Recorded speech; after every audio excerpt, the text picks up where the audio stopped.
Start होती है और हमें दिखाया जाता है गिटार, जो जापान के लोग ना शादी और किसी और इवेंट पे गिफ्ट किया करते थे एक दूसरे को, क्योंकि ये चंदन की लकड़ी का बनता था और इसकी कीमत ना इंडिया में बहुत ज्यादा थी। तो ये बस ना मीर चाचा के बिगड़े हुए भतीजे ही खरीद सकते थे। अब ये लाल चंदन भारत के ना कुछ मखसूस इलाकों में ही मिलता और इसकी स्मगलिंग जापान और चाइना में ही हुआ करती थी और ये इंडिया के गरीब आवाम के लिए ना सोने का रूप बन चुका था। तो इसकी स्मगलिंग में ना बहुत रिस्क था, लेकिन इंडिया के लोगों को तो बिना रिस्क के एक टॉफी भी नहीं मिलती, तो ये तो फिर करोड़ों की बात थी। अब आगे दिखाते हैं कि एक आदमी चंदन की लकड़ी चुरा के ले जा रहा था। अब इसकी शक्ल ना गाँव माऊ जैसी होती है, इसके पीछे पुलिस लग जाती है और इसको ना रोक लेती है। ये उनको रिश्वत देता है, लेकिन रकम कम होती है तो पुलिस वालों की ईमानदारी ना बरकरार लेती है। तो पुलिस इसको पकड़ के ना जेल में बिठा लेती है। ये आदमी रकम ज्यादा कर देता है तो पुलिस वालों की ईमानदारी ना चुल्लू भर पानी में डूबकर मर जाती है और ये मान जाते हैं और इसे छोड़ देते हैं। अब एक पुलिस वाला इसका नाम पूछता है तो ये बताता है पुष्पा। अब एक साल पीछे का सीन दिखाते हैं। अब पुष्पा सनकी ने एक कुर्सी पे बैठ के चाय में पापे डबा के खा रहा, लेकिन तभी ना कारखाने का मालिक वहाँ पे आ जाता, लेकिन पुष्पा सनकी के ना बैठने के स्टाइल में बिल्कुल भी फर्क नहीं आता।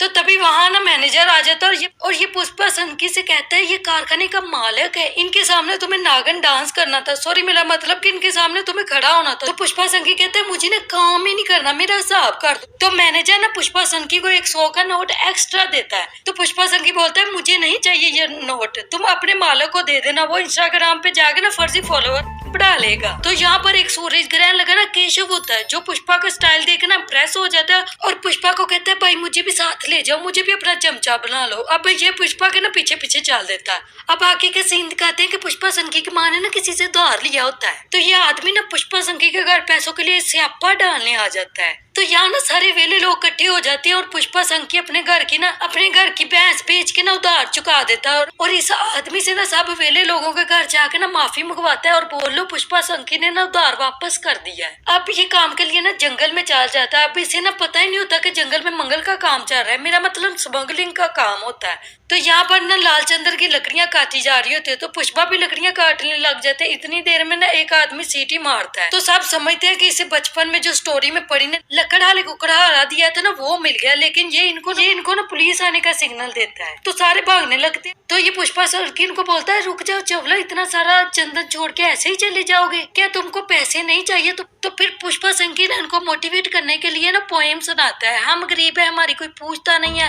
हमें कोई लाइक शेयर सब्सक्राइब नहीं करता, अगर इस लाल चंदन को ना साथ ले जाएंगे तो इसके पैसों से ना अपने होने वाले बच्चों के पैम्पर खरीद लेंगे, इन पैसों की वजह से ना तुम सूर्य ग्रहण चेहरों को भी लड़कियां मिल जाएंगी, और अगर पुलिस वालों के डर से किसी की काम पे टांग गई ना तो इसको रक्षाबंधन वाले दिन ना बस बहन ही मिले। पुष्पा सनकी की इस पोएम से ना सब मोटिवेट हो जाते हैं और लाल चंदन को जो छुपा देते हैं। फिर ये पुलिस वाला गोविंदाप्पा दिखाया जाता है, जिसके रहते हुए ना कोई भी लाल चंदन की तस्करी नहीं कर सकता। अगर कोई भी करने की कोशिश करता था तो गोविंदाप्पा जाकर ना गप्पा मार देता था। अब गोविंदाप्पा ना पुलिस वालों को लेकर जंगल में पहुंच जाता है और वहाँ ना सबसे पूछता है तुम बताओ चंदन कहाँ है? तो पुष्पा सनकी कहता है हम तो यहाँ बकरियां चुराने आए थे।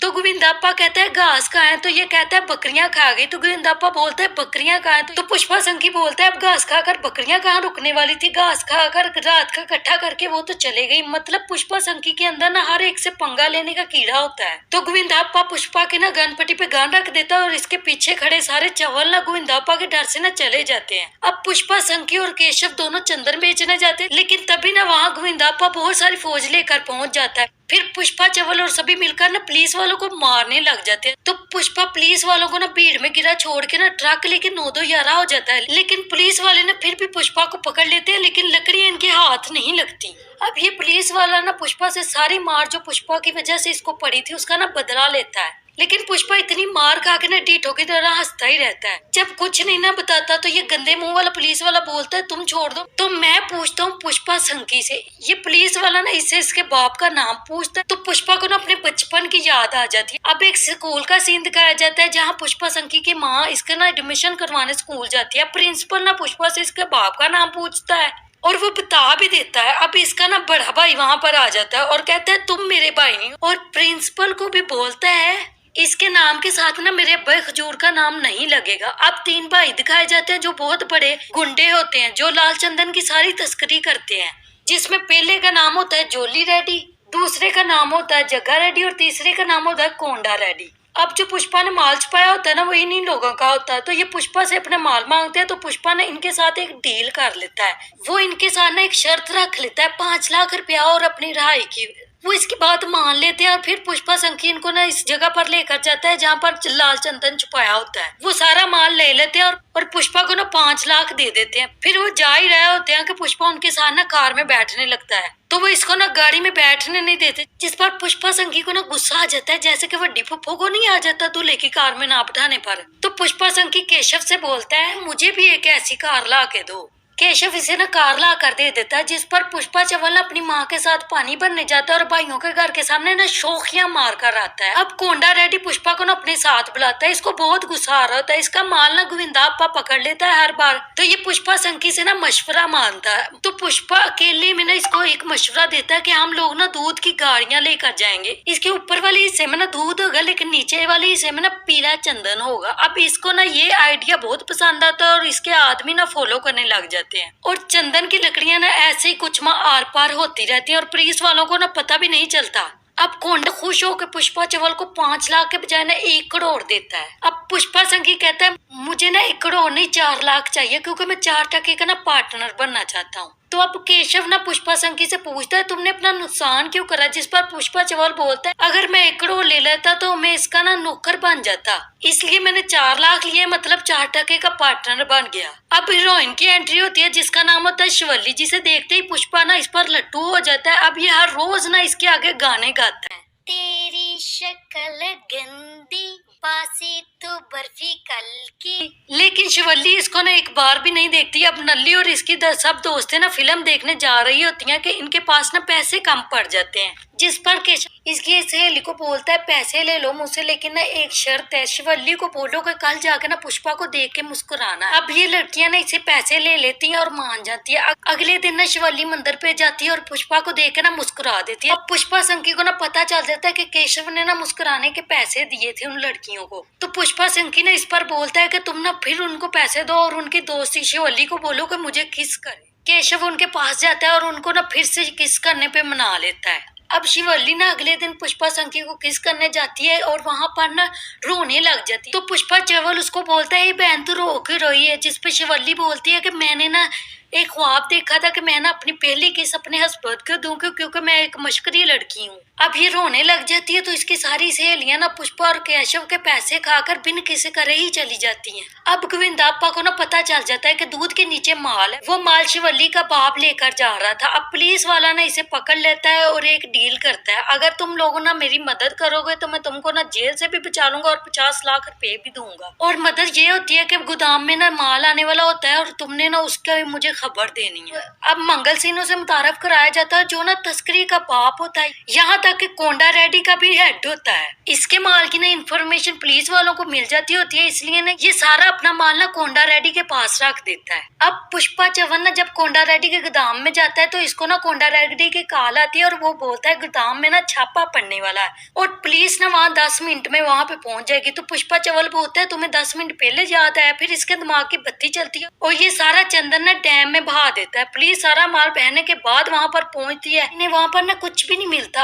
अब दूसरी तरफ दिखाया जाता है केशव डैम बंद करवा देता है और सारा चंदन ना नदी में जाकर रुक जाता है और पुष्पा ना माल जाने में ना कामयाब हो जाता है और बोलता है जब पुष्पा मिलेगा तब माल नहीं मिलेगा, जब माल मिलेगा तब पुष्पा नहीं मिलेगा। अब पुष्पा संकी को पता चलता है कि मंगल सिन्हा ना 1 टन का 25 लाख दे रहा है। तो ये बात ना वो खोता रेड्डी को बताता है और इसे कहता है ये क्या बदतमीजी है। लेकिन खोता रेड्डी की ना मंगल सिन्हा को देखे ना काम पे टांग जाती है और वो पुष्पा को बोलता है तुम ही बात कर लो, मैं तो नहीं कर। और वो पुष्पा को बोलता है तुम ना इससे दूर ही रहो, लेकिन पुष्पा ना मना कर देता है। अब ना पुष्पा शिवल्ली के घर रिश्ता लेकर जाता है, लेकिन वहाँ पर आके पुष्पा का बड़ा भाई ना फिर रंग में भंग डाल देता है और रिश्ते से ना हो जाती है, जिस पर ना पुष्पा और इसके भाई चुस्पा की ना लड़ाई हो जाती है और चोट इस पुष्पा की माँ को लग जाती है। अब ये अपनी माँ को ना हॉस्पिटल लेकर जाता है। वो तो वहाँ पर बोलता है मैं झुकेगा नहीं, साल ज्यादा से ज्यादा पैसे कमाएगा और नल्ली से ना शादी करके रहूंगा। तो फिर ना ये कैसे भी करके ना पैसे कमा ही लेता है। अब चोली रेड्डी को ना पता चल जाता है कि इनके माल की इन्फॉर्मेशन ना शिवल्ली के बाप ने दी थी, तो वो शिवल्ली के बाप को ना उठा के ले जाता है। अब शिवल्ली पुष्पा के पास जाती है और पुष्पा को बताती है कि वो इससे ना बहुत प्यार करती है। अब पुष्पा चव्वल ना जोली के खून की होली कर देता है और नल्ली के बाप को ना बचा लेता है। अब पुष्पा ना सबसे बड़ा स्मगलर बन चुका होता है। अब वहाँ पर एक न्यू टकलाता है, मेरा मतलब यार गोविंदा अब्बा के ना बस की बात नहीं रहती, तो वो रिजाइन करके ना चले जाता है। उसकी जगह नया ऑफिसर आता है जिसका नाम होता है पवर सिंह,